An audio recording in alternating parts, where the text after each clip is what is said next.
Hola familia, muchos abrazos y muchos saludos para todos también. Hoy quería compartirles una historia que, que realmente no tiene mucha importancia, es un poco simple también, pero que en las últimas semanas con esto del coronavirus ha estado paseándose por mi memoria de una manera que no tienen idea, una y otra vez.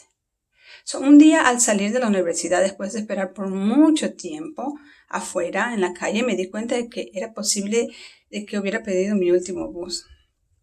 Am, por ese lugar pasaban muchas líneas de bus que iban para diferentes puntos de la ciudad, pero solo una de ellas me llevaba a mi casa.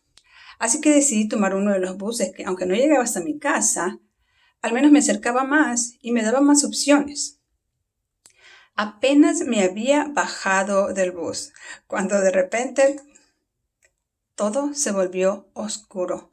El barrio se había quedado sin un poquito de electricidad. Y yo estaba caminando sola en la mitad de la calle, en un lugar que ni siquiera conocía, en medio de la oscuridad. Mi primera reacción fue de pánico. Agarré mis cosas bien fuerte y empecé a correr, porque obviamente cuando estás en la mitad de la oscuridad lo más inteligente que puedes hacer es correr. Así que obviamente a los 3 pasos ya me había tropezado. No me caí, pero mientras me tambaleaba casi tocando el piso, me di cuenta de que había sido bien tonta. Lo bueno es que el tropezón al menos me sacudió y me ayudó a recordar que no podía dar lugar al pánico y que tenía que actuar con la cabeza. Entonces me di cuenta que habían dos soluciones a mi problema. O me quedaba ahí esperando a que volviera la luz, o seguía caminando a oscuras. La elección no era muy difícil, la verdad, y yo tenía que seguir caminando, porque si me quedaba parada no iba a llegar a ningún lado. Y en estos días, mientras recordaba la historia, me di cuenta de cuán parecido es esto con la historia que estamos pasando ahorita, con la que estamos escribiendo en este momento. Estamos pasando en la mitad de una oscuridad.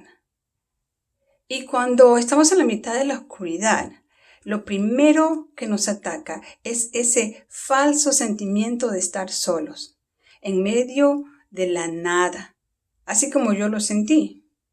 Aunque muchas personas estaban ahí mismo, en la misma calle, oscura y en la misma situación.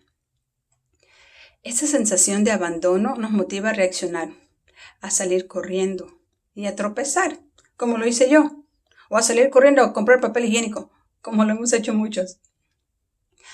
Pero sin importar lo que hagas, aun cuando tu casa esté llena de papel higiénico, de comida, de desinfectante, de medicinas, de gel antibacterial y toda la lista, esa oscuridad no se vuelve más pequeña, no disminuye y nos lleva a un abismo cada vez más grande y más profundo. Pero al igual que en mi historia, quedarse sumergido en la oscuridad, esperando que vuelva la luz, no es una opción. Simplemente hay que seguir adelante, confiando que Dios proveerá una pequeña luz que será suficiente para hacer que nuestro camino sea más fácil de andar. La luz es tan vital para nuestra existencia que en Génesis 1, cuando Dios creó la tierra y estaba desordenada y vacía, Él solucionó todo con solo 3 palabras. Hágase la luz. Y esa luz que penetró el caos y trajo armonía es la misma luz que hoy penetrará nuestro caos y traerá armonía a nuestras vidas. Suena lindo, ¿verdad? Pero a veces pasa que sin importar nuestros esfuerzos, esa oscuridad nos consume y nos mantiene sumergidos, nos mantiene sometidos. Salmo 119, 105 dice: Lámpara es a mis pies tu palabra y lumbrera a mi camino. Hemos escuchado ese versículo millones de veces, pero hoy les invito a vivirlo y a buscar en sus palabras esa luz de la que la Biblia nos habla en Juan 8:12. Jesús se acercó a la gente y les dijo: Yo soy la luz del mundo, y el que me sigue no anda en tinieblas, sino que tendrá la luz de la vida. Qué reconfortante es saber que aún en el medio de nuestro encierro, en el medio de nuestra oscuridad, en el medio de nuestra crisis, nosotros estamos al alcance de esa luz. Y no solamente es una luz que nos ayuda en esa oscuridad, es una luz que es una luz de todo, no solamente de eso, es una luz de todo lo que tiene que ver con nuestras vidas.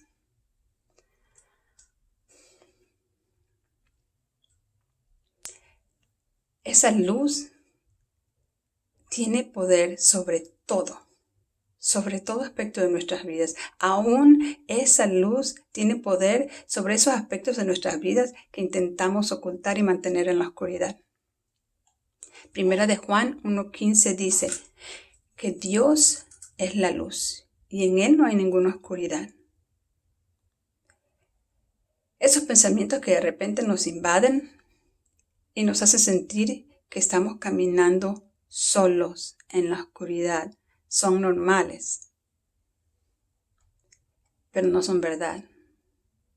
Así que cuando pienses que tu oscuridad es demasiado grande, recuerda que no existe oscuridad tan grande que una pequeña luz lo ilumine, como esta. Volviendo a mi historia, cuando en medio de la calle oscura decidí seguir caminando, lo hice más rápido, lo más rápido que pude. Sí existían los teléfonos, por si acaso, pero no quise entender la linterna. Los que hemos vivido en Sudamérica sabemos muy bien que siempre en la calle es mejor no mostrar lo que no queremos perder. Así que me pareció lo más seguro seguir caminando a oscuras. No caminé 5 pasos cuando de repente un grupo de muchachos que caminaban juntos habían prendido sus luces, las luces de sus teléfonos celulares. Así que decidí usar esa luz para guiarme. Eso me recuerda que la luz tiene características muy interesantes. Cuando una luz se enciende, ilumina a todos, no solamente a los que la encendieron. Así que, cuando alguien enciende una luz, todos podemos seguir esa luz. Para aquellos que están sumergidos en un tiempo de depresión o en un tiempo de tristeza, esa luz que nosotros podemos encender puede ser la diferencia entre vida y muerte. Cuando hay gente que está sumergida en la oscuridad, en la necesidad, en el hambre, o ellos que están perdiendo sus trabajos o que tienen que cerrar sus negocios. Y recordemos que no somos los únicos que de vez en cuando necesitamos esa lucecita. Lo interesante es que nosotros somos los únicos que tenemos la capacidad de ser esa luz. Porque esa luz proviene directamente de Él, de un encuentro con Él. Después de encontrarse con Dios en el Monte de los Olivos, Moisés regresaba al campamento con un resplandor en su cara. No podía evitarlo. Tenía que cubrirse la cara con un velo. Días después, aún su rostro brillaba. De repente se iba desvaneciendo. Pero luego Moisés volvía al monte a encontrarse con su Dios. Y el resplandor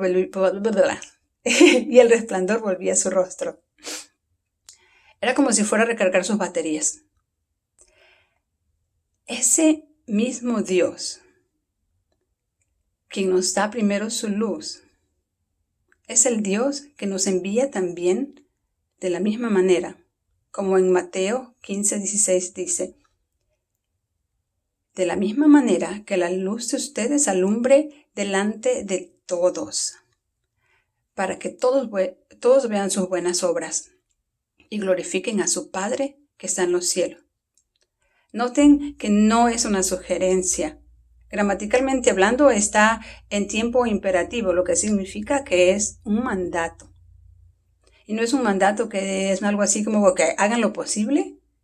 Es algo que no tiene excepción. Es algo que dice háganlo. No solamente esfuércense, pero háganlo.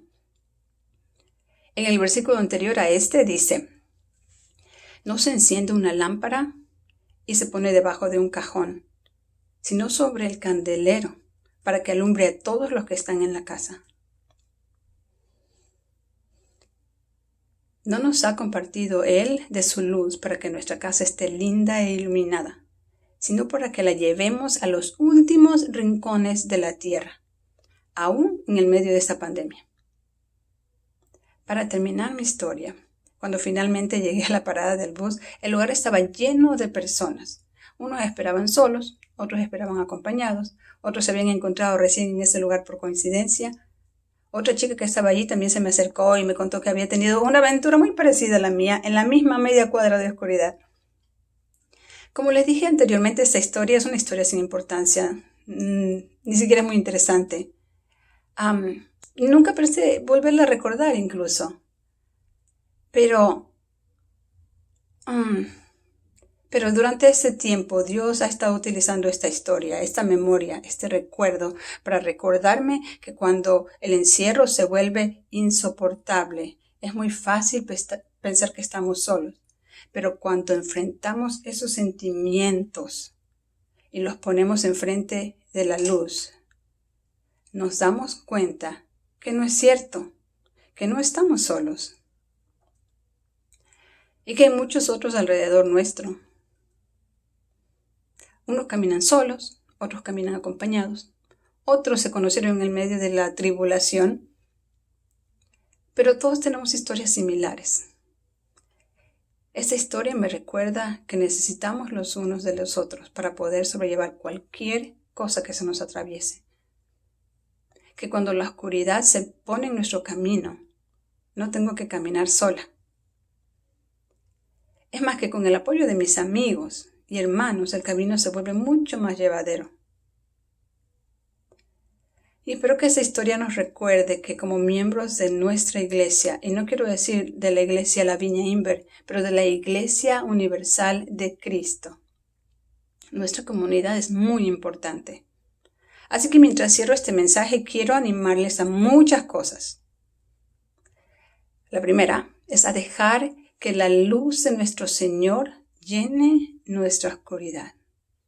A que luchemos contra esos sentimientos que nos destruyen y nos llenan de temor y de tristeza. A recargar nuestras baterías delante de su trono. Y que seamos esa luz para los que puedan necesitarla. A que mantengamos la comunicación siempre abierta. A que continuemos reuniéndonos, aunque no sea en el mismo lugar, en el mismo edificio. A que continuemos animándonos los unos a los otros. Pero sobre todo, a que levantemos los unos a los otros en oración y a mantenernos juntos y en comunidad, cuidando los unos de los otros. Que Dios los bendiga mucho y que tengan una excelente semana. Muchas bendiciones.